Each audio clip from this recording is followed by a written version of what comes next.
오늘 본문 12절은 이렇게 말씀합니다. 12절 말씀인데 우리가 한 번 더 같이 읽겠습니다. 같이 읽습니다. 시작. 영접하는 자 곧 그 이름을 믿는 자들에게는 하나님의 자녀가 되는 권세를 주셨으니, 예수님의 이름을 믿고 영접하는 자들에게는 하나님의 자녀가 되는 권세를 주셨다고 말씀하셨습니다. 하나님의 자녀에게는 특권을 주십니다. 그래서 성경을 우리가 읽다 보면 성경 여러 곳에 하나님과 우리의 관계를 이 부모와 자녀의 관계로 설명해 주고 있는 것이 여러 곳에서 나옵니다. 하나님의 자녀에게 주시는 이 축복과 특권이 무엇인지 오늘 우리가 말씀을 통해서 같이 한번 살펴보도록 하겠습니다. 먼저는 하나님의 자녀에게는 하나님은 가장 좋은 것을 주십니다. 예수님께서 제자들에게 이렇게 말씀하셨습니다. 너희 중에 누가 아들이 떡을 달라고 하는데 돌을 줄 사람이 어디 있으며 생선을 달라고 하는데 뱀을 줄 사람이 어디 있겠느냐. 그러시면서 마태복음 7장 11절 이렇게 말씀하십니다. 너희가 악한 자라도 좋은 것으로 자식에게 줄 알거든 하물며 하늘에 계신 너희 아버지께서 구하는 자에게 좋은 것으로 주시지 않겠느냐. 아무리 악한 부모라고 해도 자식에게만큼은 좋은 것을 주려고 하는데 하나님은 말할 것도 없다는 것입니다. 악한 부모도 그렇게 하는데 하물며 좋으신 하나님 아버지는 두말할 것도 없다는 것입니다. 구하는 자들에게 좋은 것을 주시는 하나님이신 것이죠. 여러분, 우리 하나님은 좋은 것을 주시되 그냥 좋은 정도가 아니라 가장 좋은 것을 주시는 분이신 줄로 믿습니다. 다니엘이 30일 동안 이 왕 외에는 어떤 다른 신에게나 다른 사람에게 구하면 안 된다고 하는 조서에 이제 그렇게 구하게 되면 사자굴에 던진다고 하는 이 조서에 왕의 도장이 찍힌 것을 알고 있었습니다. 그런데 다니엘은 어떻게 했습니까? 그것을 알고도 자기 집 윗방에 올라가서 예루살렘을 향하여 난 그 창문을 열고 전에 하던 대로 하루 3번씩 무릎을 꿇고 기도하며 하나님께 감사를 드렸습니다. 다니엘은요, 지금 이방 나라에 와서 이제 총리까지 올라갔습니다. 가장 높은 자리까지 올라갔는데 거기에 연연하지 않았습니다. 그런데 이 조서가 유효 기간이 있었습니다. 며칠이었냐면 30일이었습니다. 그러니까 31일째 되는 날 다시 기도를 할 수 있었던 것이죠. 그냥 30일만 좀 지나고 난 다음에 그 다음에 해도 괜찮았을 것입니다. 그런데 다니엘은 그렇게 하지 않았습니다. 그까지 이방 나라의 총리 자리를 지키려고 자기의 믿음을 배신해서 편법을 쓰지 않았습니다. 그냥 보란 듯이 창문을 활짝 열어 젖히고 사람들이 들으라는 듯이 하루에 3번씩 무릎을 꿇고 감사의 기도를 드렸습니다.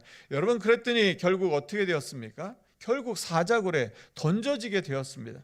아마 이제 많은 사람들이 다 끝난 줄 알았을 것입니다. 그런데 어떻게 되었습니까? 다니엘서 6장 22절 말씀에 이렇게 말씀합니다. 우리가 이 말씀은 같이 한번 읽어보겠습니다. 다니엘서 6장 22절 말씀입니다. 같이 읽겠습니다. 시작. 나의 하나님이 이미 그의 천사를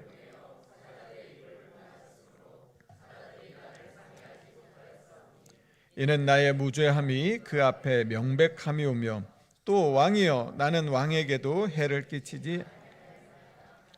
아멘. 하나님이 이미 천사를 보내셔서 사자의 입을 봉해 주셨습니다. 그렇게 되자 왕이 그 다음에 어떻게 했습니까? 다니엘을 헐뜯던 자들과 그들의 아내와 자식들을 바로 그 사자굴에 다시 넣게 했습니다. 그런데요, 그 입이 봉해져서 다니엘을 어떻게 하지 못했던 그 사자들이 그들이 바닥에 떨어지기도 전에 그들을 뼈까지 삼켜 버렸습니다. 사랑하는 성도 여러분, 우리가 빛 대신 하나님 편에 서 있으면 하나님이 지켜주시고 하나님이 구원해 주실 줄로 믿습니다. 하나님께서 다니엘을 축복하셨습니다. 그래서 다리오 왕 시대부터 바사 왕 고레스 시대까지 형통하게 해 주셨습니다.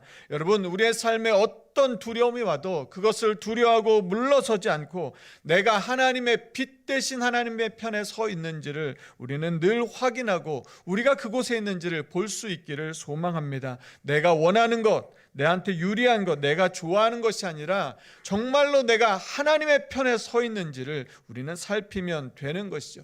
그 똑같은 사자굴에 던져져도 하나님의 편에 서 있었던 다니엘은 하나님께서 사자의 입을 봉해서 구원해 주셨고요, 그렇지 않았던 다니엘을 헐뜯던 자들은 똑같은 굴에 던져졌는데 사자의 밥이 되어서 전혀 다른 결과를 보게 된 것이죠.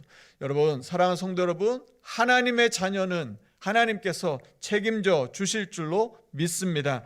예수님께서 또 이제 이방인의 땅 두로 지방에 가셨습니다. 그 한 집에 들어갔는데 사람들을 좀 피해서 예수님께서 가셨습니다. 그런데 예수님의 소문을 듣고 한 여자가 예수님 발 앞에 엎드렸습니다. 자, 마가복음은 이 여인을 누구라고 말하냐면 헬라인이고 수로보니게 족속인 이방인이라고 정확하게 이야기를 해줍니다. 예수님이 그 여인에게 이렇게 말씀하셨습니다.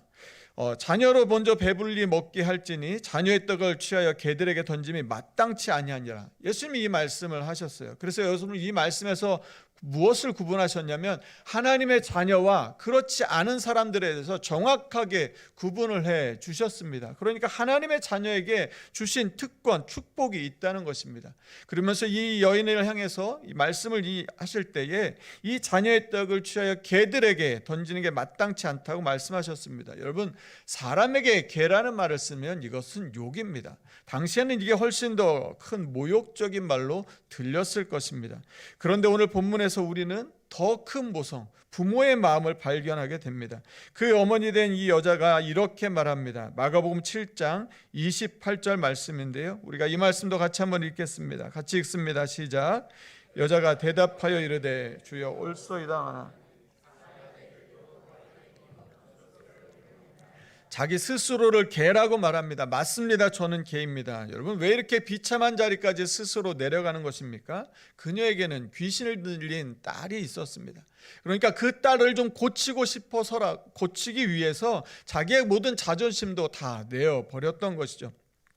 개 아니라 뭐라고 해도 괜찮습니다. 저는 상관없습니다. 제 이 아파하는 딸을 고칠 수만 있다면 하나님, 주님, 저는 괜찮습니다. 여러분, 그런데 이게 우리 부모님들의 마음이 아닐까 싶습니다. 아마 우리 부모님들도 아마 자식들을 키우시기 위해서 아마 그동안 이런 마음으로 살아오시지 않으셨을까 싶습니다. 내가 쓸 것 안 쓰고 자식들을 위해서 다 아낌없이 내어주는 것이죠. 이렇게 자녀를 사랑하는 부모라고 하면 그 어떤 부모도 그 자식을 버리거나 잊고 사는 부모는 없을 것입니다. 우리가 하나님의 자녀가 되었을 때 얻게 되는 두 번째 축복은 무엇이냐면 하나님은 하나님의 자녀를 결코 잊지 않으십니다. 하나님은 하나님의 자녀를 결코 잊지 않으시는 분이십니다.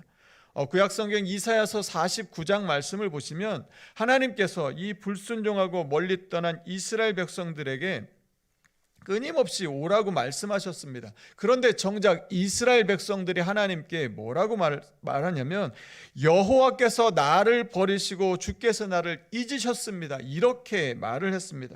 하나님이 그렇게 오라고 말씀하셔도 하나님을 멀리 떠나고 죄의 일들을 행했던 그들이 하나님께서 자신들을 버렸다고 말하자 하나님께서 이렇게 말씀하십니다. 우리 이사야 49장 15절 말씀인데요, 우리 이 말씀도 한 번 더 같이 읽겠습니다. 같이 읽습니다. 시작. 여인이 어찌 그 젖먹는 자식을 잊겠으며 자기 태에서 그들은 혹시 잊을지라도 나는 너를 잊지 아니할 것이라. 그들은 혹시 잊을지라도 나는 너를 잊지 아니할 것이라. 사랑하는 성도 여러분, 이것이 우리를 향한 하나님의 마음입니다. 자기 태에서 난, 배가 아파서 난 이 여인이 혹시라도, 그럴 일은 없는데 혹시라도 사람이 자신의 자식을 잊는 일이 있다 해도 결코 하나님은 우리를 잊으실 수 없다는 것입니다. 하나님께서 우리를 잊으실 수 없는 그 이유가 무엇입니까? 이사야 49장 16절 말씀인데요, 이 말씀에 이렇게 나와 있습니다. 내가 너를 내 손바닥에 새겼고 너의 성벽이 항상 내 앞에 있나니.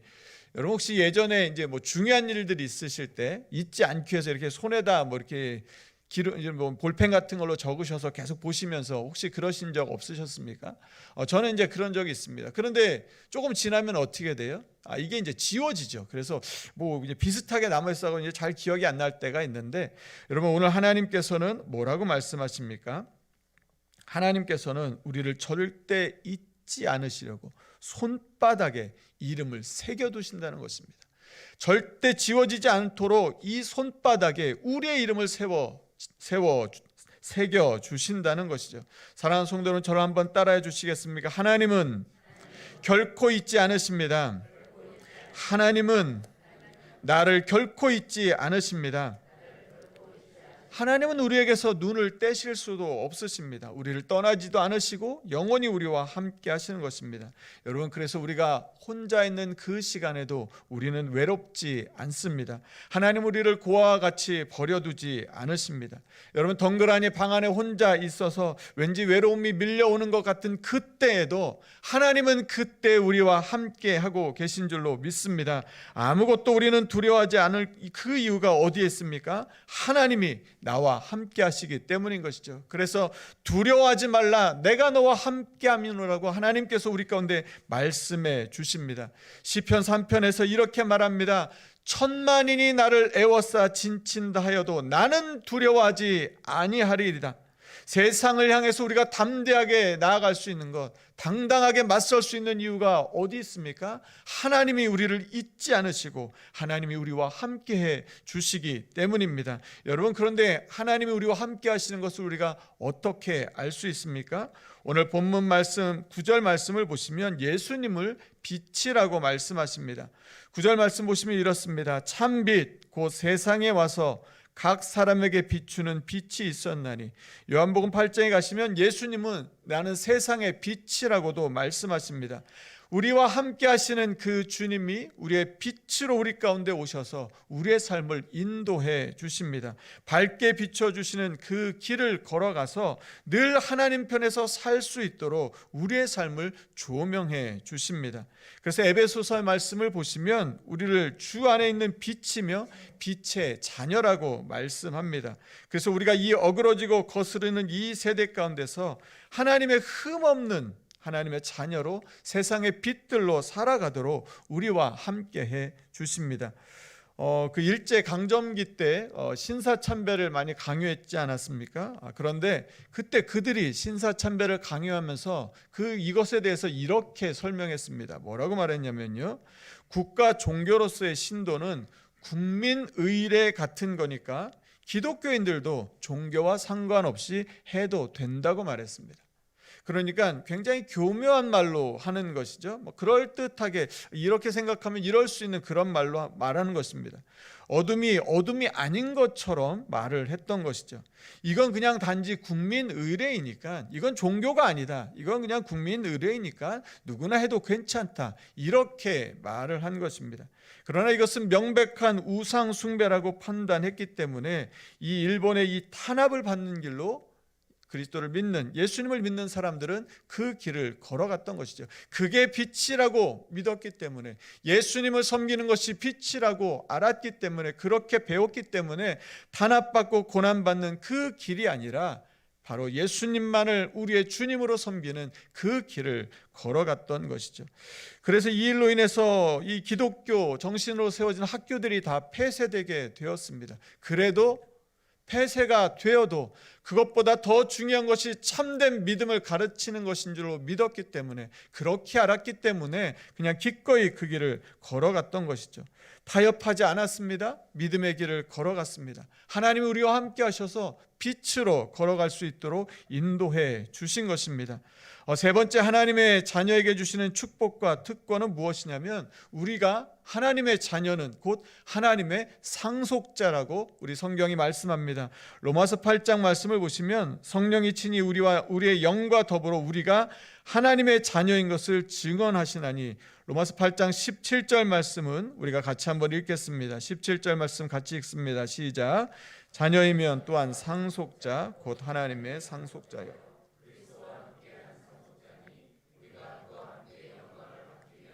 고난도 함께 받아야 할.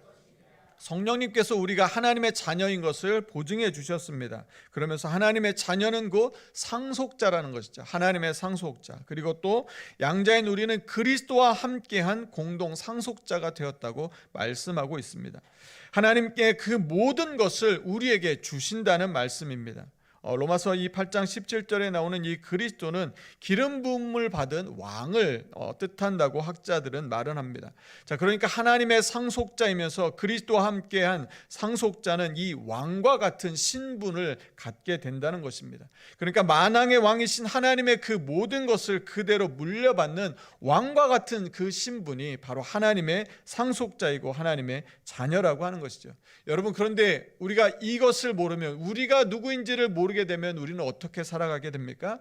내가 내 삶의 주인인 것처럼 내 삶을 책임지려고 하게 된다는 것입니다. 30년 동안 이 강의를 해왔던 이 김미경이라고 하는 강사가 있습니다. 그런데 그가 이제 이런 이야기를 합니다.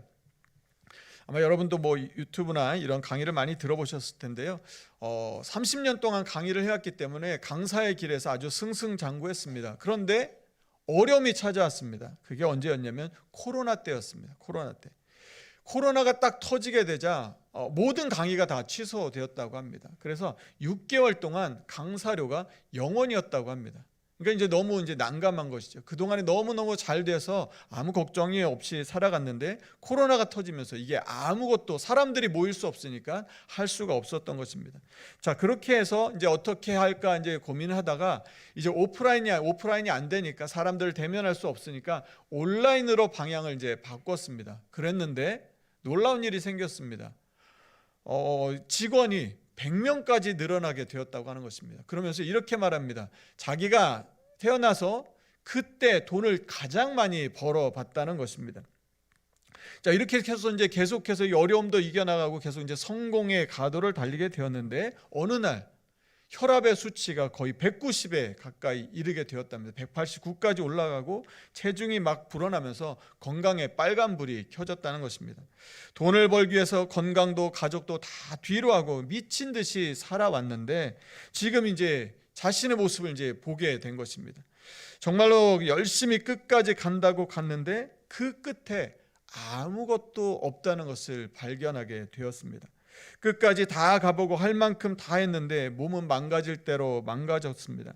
그래서 열심의 끝이 여기인가 하는 마음이 들었고, 갑자기 내가 뭘 잘못했나는 이 생각이 물밀듯이 밀어 올라왔다고 합니다. 그러면서 이런 생각을 하게 되었답니다. 나는 결국 한 달 후에도 지난 30년 동안 살아온 것처럼 열심히 살 거야. 1년 후에도 나는 열심히 사는 것밖에 모르니까 또 그렇게 살 거야.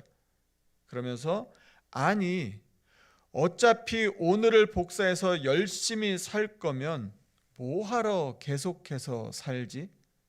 살아도 똑같을 테고 결과도 비슷할 텐데, 그날 자신의 삶에 모든 것이 무의미하다는 것을 느끼게 되었습니다. 그리고 자신이 살아오고 소중하게 생각했던 그 가치 있다고 여겼던 것들이 하나도 가치가 없다는 생각이 막 들었던 것이죠. 그러면서 이런 생각까지 들었다고 합니다. 5층에서 떨어지면 정말로 죽을까? 이런 생각까지 하게 되었다는 것입니다. 너무 답답하고 너무 죽을 것 같아서, 그런데 언니 목사님께 이제 전화를 걸었답니다. 그래서 막 살려달라고 애원을 했답니다. 그리고 교회 가서 예배를 드리는데 이런 기도가 나왔다고 합니다.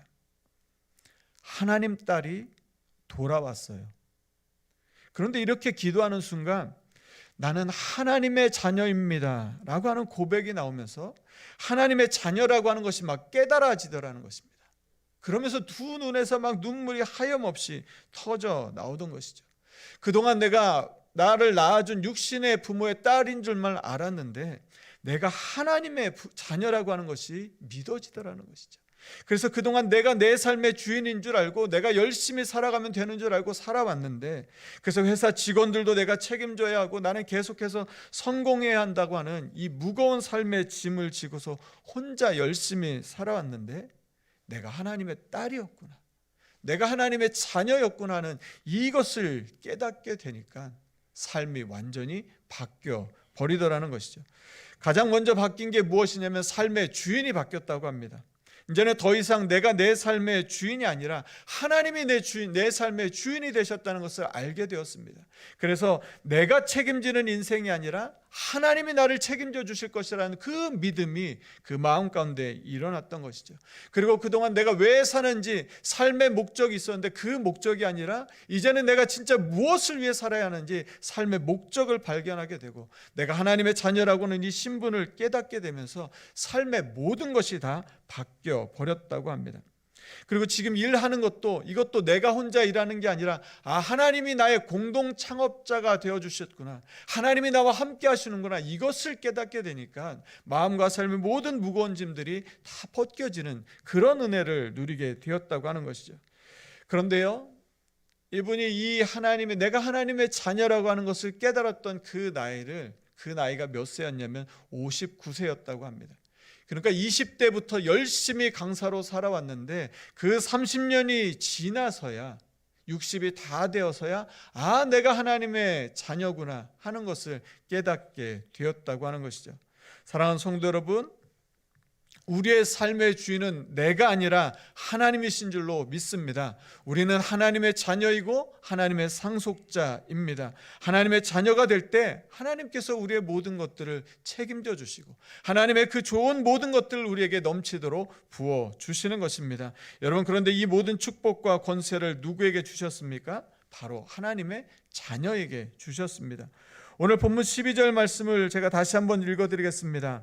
영접하는 자 곧 그 이름을 믿는 자들에게는 하나님의 자녀가 되는 권세를 주셨으니, 영접하는 자 곧 그 이름 예수 그리스도 이름을 믿는 자에게 하나님의 자녀가 되는 이 축복과 권세를 누리게 해 주셨습니다. 여러분, 그런데 예수님을 영접하고 믿는 일이 그렇게 생각처럼 쉬운 일은 아니라고 하는 것입니다. 오늘 본문 9절부터 11절까지 말씀을 보시면 이렇습니다. 우리 9절 말씀 우리 한 번 더 같이 읽겠습니다. 같이 읽습니다. 시작. 참빛 곧 세상에 와서 각 사람에게, 예수님께서 이 땅에 오셔서 우리 그 빛을 비추어 주셨습니다. 그가 세상에 계셨음에 10절 말씀인데, 세상은 그로 말미암아 지은 바 되었을 때 세상이 그를 알지 못하고, 예수님께서 오셨지만 예수님을 알지 못했습니다. 우리 11절 말씀도 우리 한 번 더 같이 읽습니다. 시작. 자기 땅에 오매 자기 백성이 영접하지 아니하였으나 참 빛이신 예수님께서 우리 가운데 오셨습니다. 그 생명의 빛을 비추어 주셨습니다. 그런데 세상은 그분을 알지 못했습니다. 아무리 똑똑하다고 해도, 아무리 성공했다고 해도 알 수 있는 것이 결코 아니라는 것입니다. 우리를 구원하시기 위해 이 땅에 오셨지만 자기 백성들이 영접하지 않았습니다. 여러분, 오늘 우리가 예수님을 우리의 삶의 구주로 모시고 그 이름을 믿는다면, 그래서 하나님의 자녀가 되었다면 이것은 하나님이 우리 가운데 주신 가장 큰 기적이고 놀라운 축복인 줄로 믿습니다. 이 은혜를 얻지 못하게 되면 우리는 어떻게 살아갑니까? 어둠을 선택하게 되고 자기 지혜를 믿으면서 자기가 삶의 주인으로 생각하고 각자 자기의 길을 갈 수밖에 없습니다. 어둠과 죄가 우리가 하나님께로 나아가는 길을 철저하게 막기 때문인 것이죠. 너무나 두껍게 우리를 뒤덮고 있습니다. 그래서 하나님의 은혜를 알 수 없도록 하는 것입니다. 여러분, 오늘은 어린이 주일입니다. 우리가 오늘 이 어린이 주일을 맞아서 한 번 더 우리가 생각해 보고 싶은 것은 바로 이것입니다. 우리는 하나님의 자녀에게 주시는 이 축복과 특권을 누리며 살고 있는가 하는 것입니다.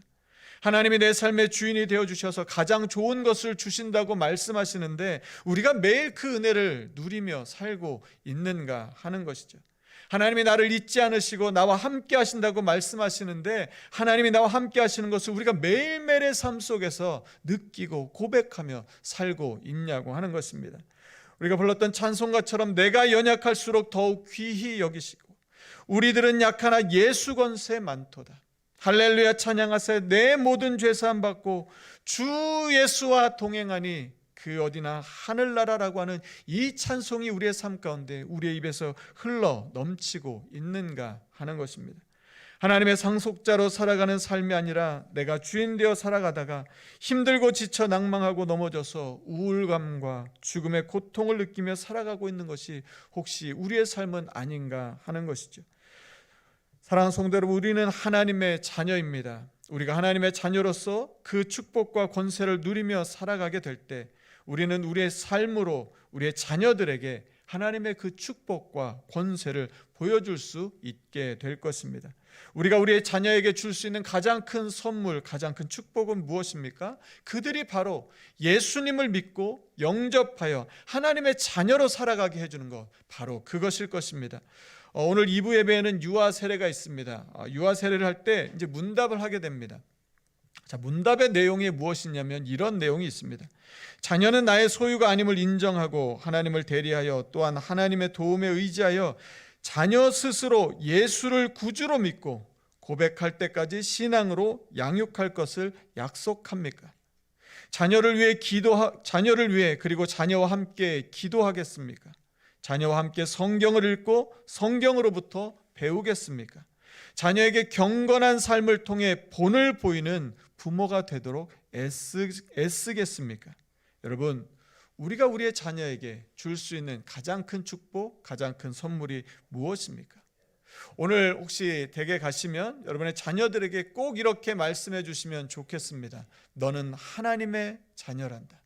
너는 하나님의 자녀란다.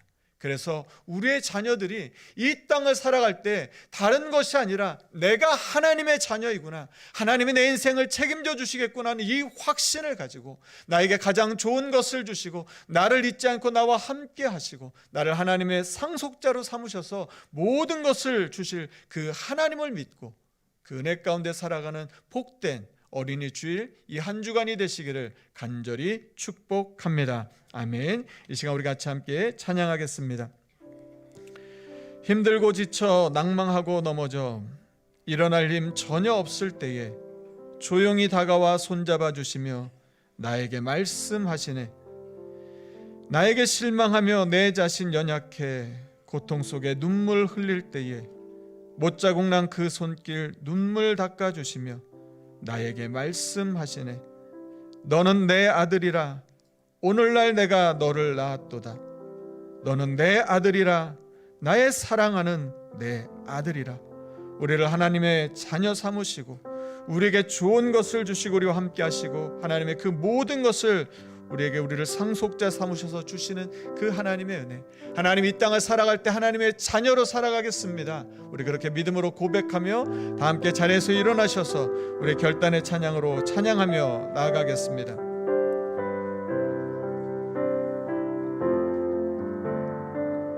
힘들고 지쳐 낭망하고 넘어져 일어날 힘 전혀 없을 때에 조용히 다가와 손잡아 주시며 조용히 다가와 손잡아 주시며 나에게 말씀하시네.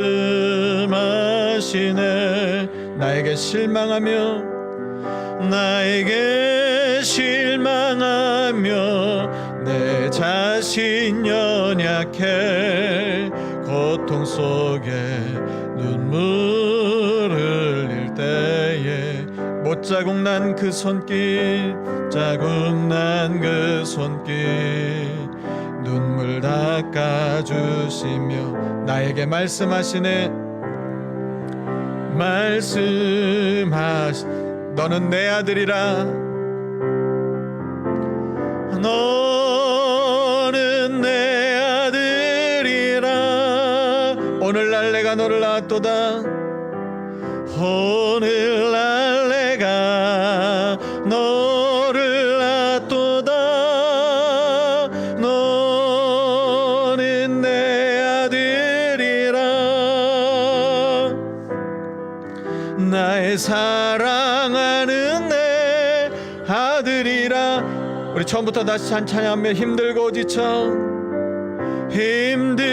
지쳐 낭망하고 넘어져 일어날 힘 전혀 없을 때 조용히 다가와 조용히 다 손잡아 주시며 나에게 말씀하시네. 나에게 말씀하시네. 나에게 실망하며 나에게 실망함. 내 자신 연약해 연약해 고통 속에 눈물 흘릴 때 못자국 난 그 손길 못자국 난 그 손길 눈물 닦아주시며 나에게 말씀하. 너는 내 아들이라 너는 내 아들이라 오늘날 내가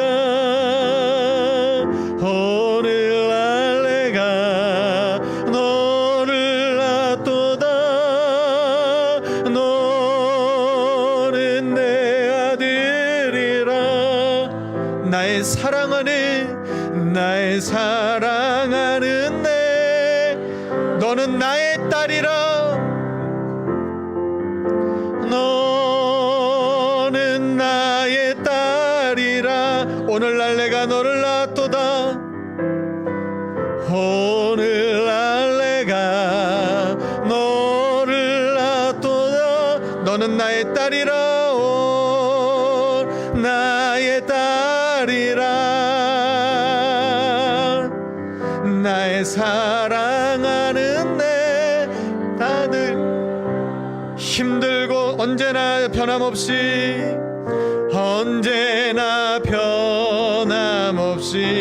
너는 내 아들이라 너는 내 아들이라. 나의 십자가 고통 해산의 그 고통으로 내가 너를 낳았으니 너는 내 아들이라. 오늘날 내가 너를 낳도다. 너는 내 아들이라 나의 사랑하는 내 아들이라. 이 시간 우리 같이 한번 기도하겠습니다. 여러분, 우리는 하나님의 자녀입니다. 예수님의 그 십자가의 보혈로 구원해 주신 하나님이 택하신 하나님의 자녀입니다. 하나님께서 우리에게 가장 좋은 것을 주시는 줄로 믿습니다. 하나님 우리를 잊지 않으시고 우리와 함께하여 주시는 줄로 믿습니다. 하나님 우리의 삶을 책임져 주시고 영원히 하나님의 왕같은 자녀로 살아갈 수 있도록 하나님 우리를 불러주신 줄로 믿습니다. 우리는 더 이상 외롭지 않고 우리는 더 이상 두려워하지 아니하며 염려하지 않습니다. 내가 내 삶의 주인 되어 내 삶을 책임지려고 애쓰지도 않습니다. 하나님께 우리의 삶을 온전히 맡겨드릴 때 하나님이 우리의 삶을 인도하여 주시고 빛으로 인도하여 주시고 하나님 우리의 모든 것을 책임져 주실 것입니다. 여러분, 힘들고 지치셨습니까? 이제는 우리의 삶의 주인 되신 주님 바라보며 하나님, 이제는 이 한 주간 하나님의 자녀로 사는 우리의 삶이 되게 하여 주시옵소서라고 하나님께 우리의 삶을 온전히 맡겨드리고 믿음 가운데 살아가는 빛 되신 주님과 함께 살아가는 빛의 자녀로 살아가는 우리의 삶이 되게 하여 주시옵소서라고, 일평생 이 은혜 가운데 살아가는 우리의 삶이 되게 하여 주시옵소서라고 우리 주신 말씀 기억하며 우리 간절한 마음으로 합심하여 같이 함께 기도하겠습니다. 하나님 감사합니다. 하나님의 시간 주 앞에 간절한 마음으로 기도합니다. 성령 하나님, 우리를 하나님의 자녀 삼아 주시니 하나님 감사합니다.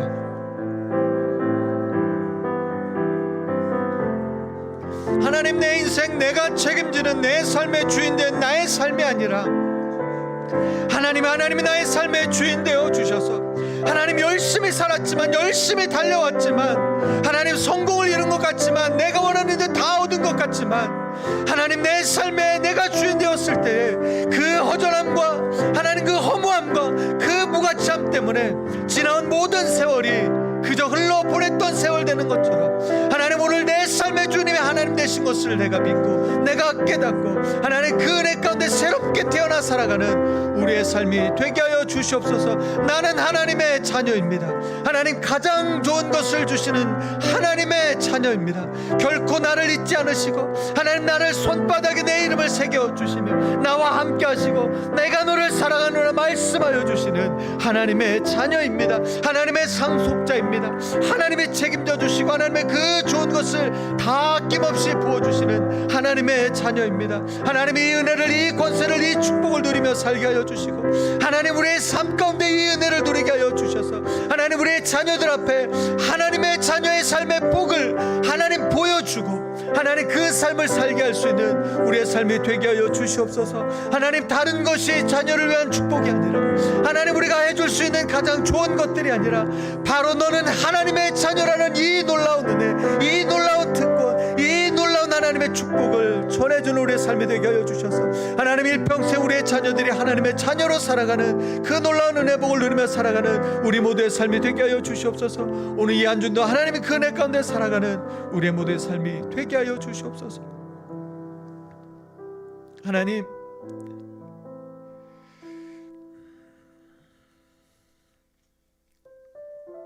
그냥 열심히 살았는데, 성공해 보려고 열심히 살았는데, 가족들을 책임지려고 열심히 살았는데, 열심히 살고 난 뒤에 건강도 다 망가지고 관계도 다 깨어지고 하나님 그래서 돌아봐서 아무것도 남지 않아서 너무나 허전하고 쓸쓸하고 하나님 그래서 마음이 외롭고 힘들어서 고통 가운데 있는 우리의 성도들이 혹시 있지는 않습니까? 하나님, 우리는 하나님의 자녀입니다. 하나님 이 놀라운 축복을 우리는 받았습니다. 하나님 그래서 더 이상 내가 내 삶의 주인 되지 않게 하여 주시고 하나님이 주인 되어 주셔서 하나님이 주시는 그 가장 좋은 것을 누리며 살게 하여 주시고 나 혼자 있어도 하나님 나 혼자 있어서 마음의 외로움이 찾아올 때도 하나님이 나와 함께 하심을 믿고 하나님이 그 손바닥에 내 이름을 새겨주시고 나를 잊지 않고 계심을 믿고 하나님과 함께 계시는 그 은혜를 누리며 살아가는 하나님의 복된 자녀가 되게 하여 주시옵소서. 하나님 우리의 삶을 책임져 주십니다. 하나님이 우리의 모든 것을 알고 계시고 모든 것을 주십니다. 나 혼자 힘겹게 살아가는 인생 아니라 우리의 삶을 주님께 맡겨서 하나님이 우리의 삶을 이끌어 가시는 우리는 그저 하나님의 자녀로서 하나님이 우리의 아빠 아버지 되어주시는 그 은혜를 누리며 살아가는 복된 삶이 되게 하여 주시옵소서. 하나님이 놀라운 축복을 말로만 가르쳐주는 우리의 삶이 아니라 우리의 삶으로 보여주어서 하나님의 자녀에게는 이런 은혜가 있고 이런 축복이 있는 것을 하나님 우리의 삶으로 전해줄 수 있는 우리 모두가 다 되게 하여 주셔서 우리가 그렇게 사랑하는 우리 자녀들에게 너는 하나님의 자녀라고 하는 이 놀라운 축복, 이 놀라운 사실을 우리의 삶으로 전해줄 수 있는, 또 매일매일의 삶 속에서 그들을 축복하며 너는 하나님의 자녀라고 말해줄 수 있는 우리의 삶이 되게 하여 주시옵소서. 우리의 삶이 일평생 하나님의 자녀로 살게 하여 주시고 특별히 하나님 우리에게 주신 이 놀라운 하나님의 축복, 우리의 자녀들도 하나님의 자녀로 살아가는 이 은혜와 복을 누리며 살게 하여 주시옵소서. 그들이 자라났을 때에 어렸을 때뿐만 아니라 그들이 자라난 이후에도 영원히 나는 하나님의 자녀입니다라고 고백하여 하나님의 그 은혜와 복을 누리며 살아가는 우리의 모든 자녀들 다 될 수 있도록 하나님 축복하여 주실 것 믿고 감사드리며 예수님 이름으로 간절히 기도하옵나이다. 아멘.